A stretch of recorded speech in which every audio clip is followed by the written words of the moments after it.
What's up, Go Mean Green fans? I've got a very special guest today. One of my favorite coaches of all time. Our paths never got to cross while he was at North Texas, but mutual friend David Smoke got me in contact with him, and I'm super excited to have him on the show today. Coach Bennett, how are you, sir? I'm good, JD. How are you? I'm great. I'm very glad to have you on the show and get to talk some football with you. We talked the other day, and you were in the middle of a golf game. How's the golf game looking? Well, believe it or not, it's a good time. My scores are coming down. After our bowl game, I decided in early February to have some cataracts removed, and it took me about 3 months to get over it. So I tried to play a couple times during that when I was getting over it, and I wasn't very good, but I'm getting better and better. So other than the heat, I'm enjoying it. Yes, sir. After having a career that extended, 5 decades, do you still have the itch to coach, or are you pretty happy with retirement right now, or does it still, especially with season rolling around, is it still in your blood? Well, I don't think it ever goes away. When you coach, especially in college coaching and pro coaching, or any coach, high school, it's always going to be in your blood. I just had like you said, I think somebody told me one time I ended up coaching over 6 decades, the 70s to this point, and there's only a few of us that ever done that. And I've been so blessed. I've been never had a bad job.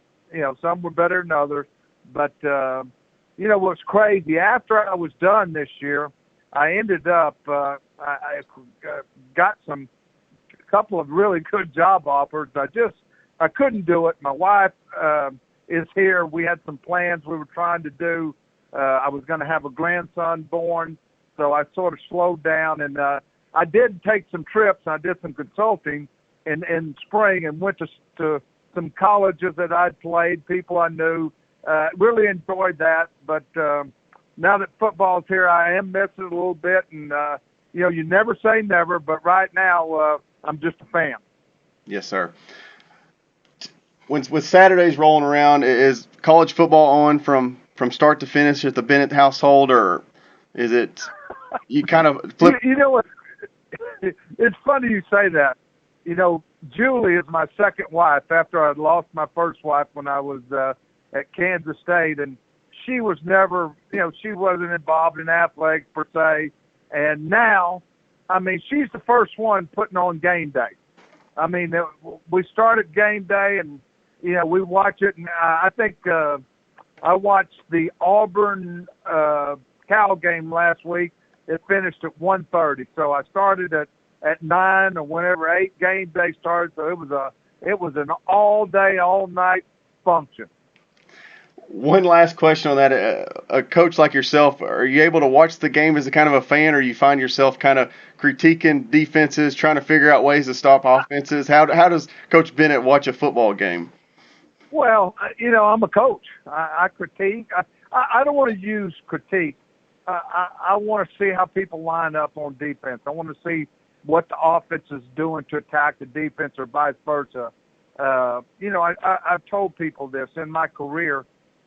One of the best things I ever did when I was a young coach, I coached the tackles and tight ends at TCU. I worked with a guy named John Payne, who was a CFL legend head coach, and I learned offensive football. And I feel today I could coach any position on the field, offensive line, defense. So I guess you could call it critique, but I watch and I look at schemes and I see who's creating good matchups, who's doing a good coaching job, and who's got their players ready to play. So I probably watch it a little bit different than most people. Yes, sir. To kind of dive back a little bit, how does last year rank kind of in your all-time list of seasons as far as your coaching career goes, being able to, coach with your longtime assistant, Coach Gush, and having your son on the staff, son-in-law? How does that rank as far as all-time teams you've coached? Well, every year I've ever coached has been a blessing. But I will tell you, I've told people this. A lot of people, because because of where I've been, said, why in the world will you go to North Texas? Let me tell you something. I had as much fun with those players and Seth and that coaching staff as I've ever had. You know, I've never coached for money. It's such a challenge. And when Seth called me a couple of years ago about that, I knew it was going to be a daunting task. I did. And getting Jim Gush, who's my, since 1983, he's like a brother to me. And of course, Sam and Matt, it was a great year. I just really enjoyed it. I enjoyed the people at North Texas. They're wonderful people.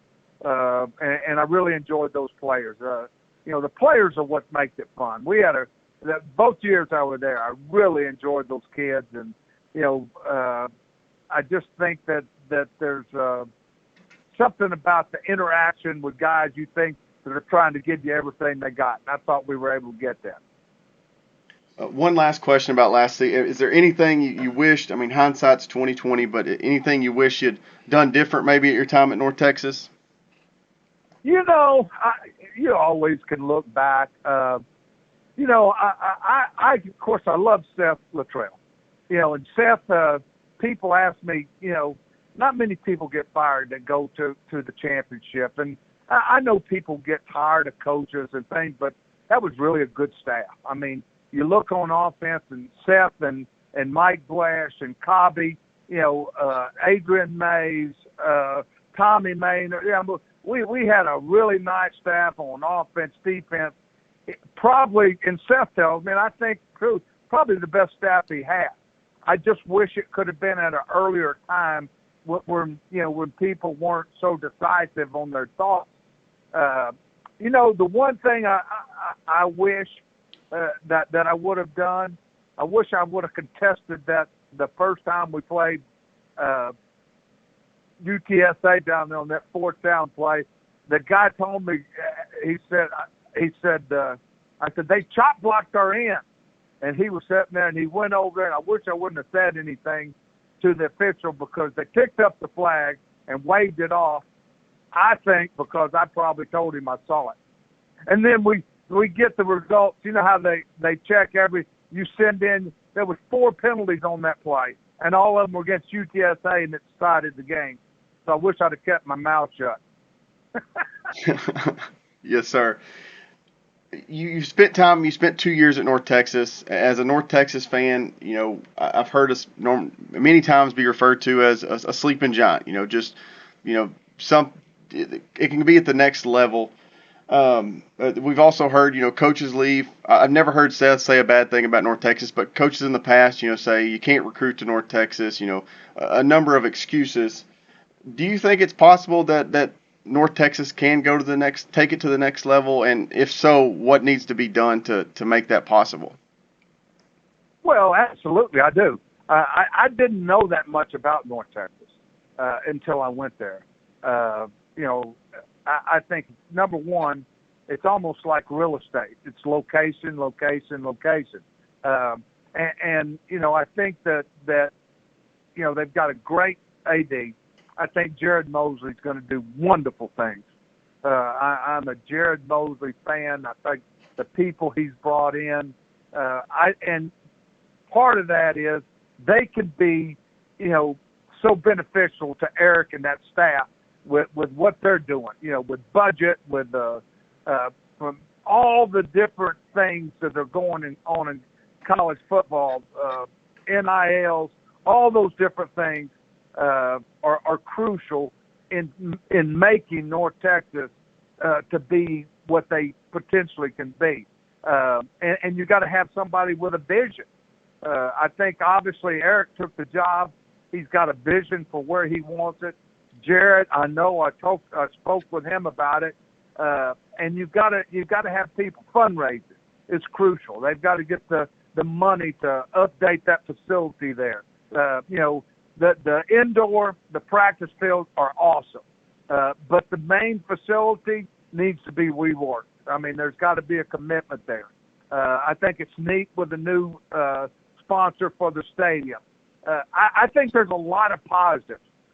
One of the things that's always a fight because, I was a 7-year head coach at SMU, is when you're in the Metroplex area, there's so many things to do.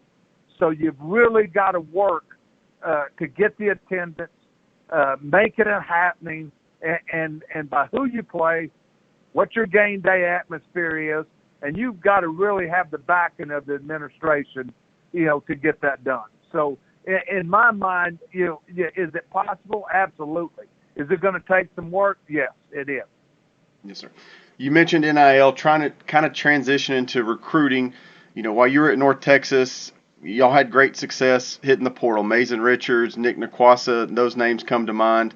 But you also had, probably the leader of the defense, Katie Davis. He was a 4 or 5 year guy at a high school. How do you find a balance in today's age with the portal and, recruiting high school kids? Is there a good balance there? And is there a way to do it without upsetting high school football coaches with, going maybe more portal? Or how do you find a balance in today's age? Well, JD, let's go to the last 2 weeks. Colorado beats TCU, 80 people change, in the portal. All right. Baylor loses to Texas State, 55 new players at Texas State. Now, do I think that's the way to go? No.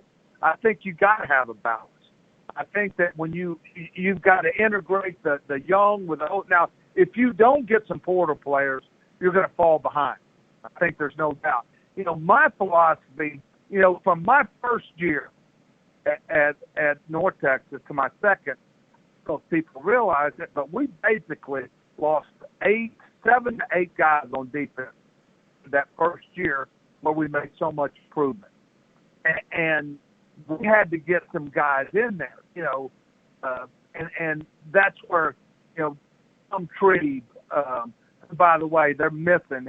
I'm so sad that he got hurt and can't play anymore. Mason, those guys all fit in there. And then you throw in some freshmen with junior, and those guys, it helps you to keep a balance. Now, the other thing that's going to happen in North Texas, if you get a player, a young KD, as a sophomore, it'll be hard to keep him because people are going to come raid your roster. My thinking on the portal, I was a little bit different. We got Enoch, who was a good player for us, from Arkansas, but Mason, was from eastern New Mexico. We sort of looked at the guys who had played at the lower level and wanted to step up, and I think that was beneficial to us. Central Arkansas, where Nick was from. So you got to have a balance, and I think that in that balance, you've got to hit on it. It's like anything. You got to develop them, and you got to get them there where they're contributors, and then you got the young guys that you can bring along. So there's been a lot of talk, obviously, the last few weeks on North Texas fans. When you came in, we were a 3-man front. You switched to a 4-man front. How hard is it to change a scheme like that on defense? How hard is it to take guys that aren't built for a certain system and transition? How is that transition period? Well, let me say this, and I go back to what I said. I want to sort of give the background what I was talking about and losing. We lost all our big guys last year. Dion, the twins, they were bigger guys. And fast, but bigger guys. We had Rod is 5'10" at the time for us, 275. I'm more of a speed guy. I like a defense with speed. I'm a 4-man, 3-man front. You do what your players can do. And defense is about this. It's about numbers. It's about fundamentals. And in secondary, it's about coverage. You try to take away the deep ball, make the ball go east and west. And whatever front you're running, the number one thing you've got to do is stop the run. Our first year, we made great strides defensively. And we had some guys that had played that were active. Last year, we weren't as good on total yards, but where we were good, we stayed in games because we got takeaway, and we were good in the red zone. And that's the thing. Whatever front that you're running, you've got to be good in the red zone, and you've got to be somewhat good stopping the run. And right now, I don't see us, they're not very good at stopping the run. And when you can't stop the run, I don't care what front you're doing. I'm not sure what they're trying to do, but I'm sure that Eric's in the process of getting it fixed. But it's hard. Now, with that said, in a three-man front, most people want their guys bigger. And we never really, last year we were very small, but we were fast. And we could cause headaches. We could, and you got to create and move. It kills me to see Rod out there at 5'10" and a half trying to weigh 330 pounds, whatever it is. I mean, he loses his quickness. His greatest strength was his quickness. But I'm sure their coaches are trying to put him in the right position to get that. And whatever scheme it is, you still got to tackle. You hear a lot about tackling. I'm down here at A&M, and they played in Miami while you guys were playing FIU, and they had the same issues. You still got to tackle whatever front that you're running. When you took on a new job, you went from Baylor to Arizona State and then come to North Texas. What was the greatest challenge coming into a locker room full of guys that you didn't recruit, that weren't recruited for your? What was the greatest challenge getting them to buy into the Phil Bennett system? Well, I've always said this. It's my responsibility to sell myself to them. This is their team. It's a player's game. And it's not about me, but at the same time, it's my job to put them in a position to be successful. And you build relationships with, which I'm sure these coaches have done. I'm sure they're good with these kids. But you build relationships, and one part of building relationships is putting them in position to be good and teaching them. And I think that always, like anything else, like a girlfriend, it gets better over time. And I think that once the kids, and I know those kids, they're hard workers, they're positive, and it will get better as they're going. I know it's tough right now. It's easy to shoot arrows, but you know what? I'm still about the players. I know they'll play hard, and I think those coaches are just in the process of building relationships with them. And let's be honest, the live bullets have started firing. So some people say, who's in, who's out? So the thing is keeping credibility and getting them all together. To transition to probably one of the biggest topics in college football today, what are your thoughts on realignment? Is it going to end up hurting college football in the long run, or is it something that college football is popular enough that it'll be able to power through and make it work? I've been involved in college football for over 50 years. I came to Texas A&M. I signed actually in 1973. That's 50 years. I'm a traditionalist. If I had my way, we'd still have the Southwest Conference. I mean, that's what I grew up on. I just love it. Of course, I played at A&M. I coached here, and I'm a fan of rivalry. I've been so fortunate in my career. I played in, all the rivalry games.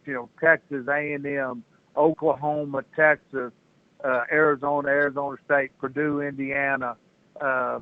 Who else? Kansas State, Nebraska, Kansas State, and Kansas, Pitt, West Virginia, the backyard brawl, LSU, Alabama, LSU, Ole Miss. I mean, and I just love tradition. Now, with that said, we all know that television and money is running football right now. I had a friend tell me 2 years ago, he said, all this realignment in 26, when contracts come together, he said within the next 2 or 3 years, I think 26 is the year, he truly believes, he's in the SEC, and he says that what's going to happen, there's going to be 64 Division I programs. and they're going to be 4 divisions of 16 teams. And he said they're going to, and then everybody else is going to be, I don't know what they'll call it, almost like the championship and Premier League. And both of them will have a national championship. They'll continue to play each other, and that's the way it's going to evolve. And said that the rivalries will come back. He said, there'll be like the Big Ten, the SEC, and probably now the Big 12, and probably the Pac-12 will be the 4 major conferences, and with 16 teams in each of them. So I can see that happening. And who would have ever thought 5, 10 years ago that you would hear, oh, yeah, Oregon and Washington are in the Big Ten. How crazy is that? So I'm a traditionalist. I hope it gets. I don't know if I'm in with this deal about only 64, major college schools, but it's going to be interesting to see what happens. When I think about Atlantic Coast Conference football, Stanford and California are not the first 2 teams that come to mind. I mean, how crazy is that, JD? I mean, you sit there and they're talking about SMU.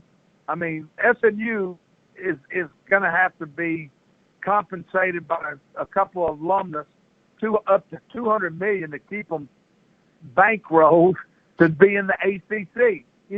It's sort of a weird thing. One of the things when I was at SMU, I kept telling the powers to be, I said, we better work our way to a conference. You've got TCU had a plan.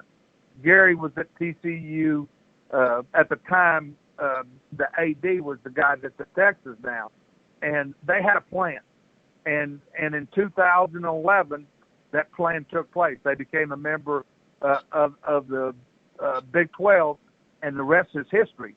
And I thought because SMU had just built the stadium, we got a little bit, okay, they're going to come after us. It doesn't work that way. You have really got to work to get back to where they were. Yeah, SMU, they've got big pockets right now, and it seems like they're making moves. I mean, they're in the upper echelon as far as the NIL game goes, so it's going to be interesting to see how it all plays out. But is there any games you're excited about this weekend or maybe looking forward to watching? I really haven't looked at any of them that are on the schedule this weekend. I heard something today that there's only been, and you might correct me on this, JD, we're 2 weeks into the season other than week 0, and the only 2 3 ranked teams that have played each other have been LSU and Florida State, Alabama and Texas, and 1 other game. So the games have been, of course, Oregon and Texas Tech was a great game, but I pick them out. And one of the things I do, I look at games and I always watch games that I know people and people that I've admired that I think are good coaches, and enjoy watching those games. Well, Coach Bennett, I appreciate you jumping on and talking to us. I hope to have you on again. Like I said, when you're on with Smoke, I make sure I listen to Smoke a lot, but when I know Coach Bennett's going to be on there, I definitely work my schedule around to listen. But I would love to have you on again just to talk football. Well, thank you. I appreciate it. And I want to, I'd like to just shout out to the people at North Texas. They were good to me, good to my family. Absolutely pulling for them. Wish them the best. Wish Eric and them the best, and stick with them. It will pay off. They're good kids, and they'll start getting it right. Yes, sir. Well, I know I speak for all the fans that I know that we appreciated your time in North Texas and are grateful for what you were able to accomplish while you're here, and I think you got a fan base that's definitely behind you, and proud we had you for the time we did. Well, thank you so much. Yes, sir. If you get to North Texas, definitely give me a call, and we'll go catch some bass or work on the golf game. I like that. Yes, sir. All right. Thank you, JD. Thank you, Coach.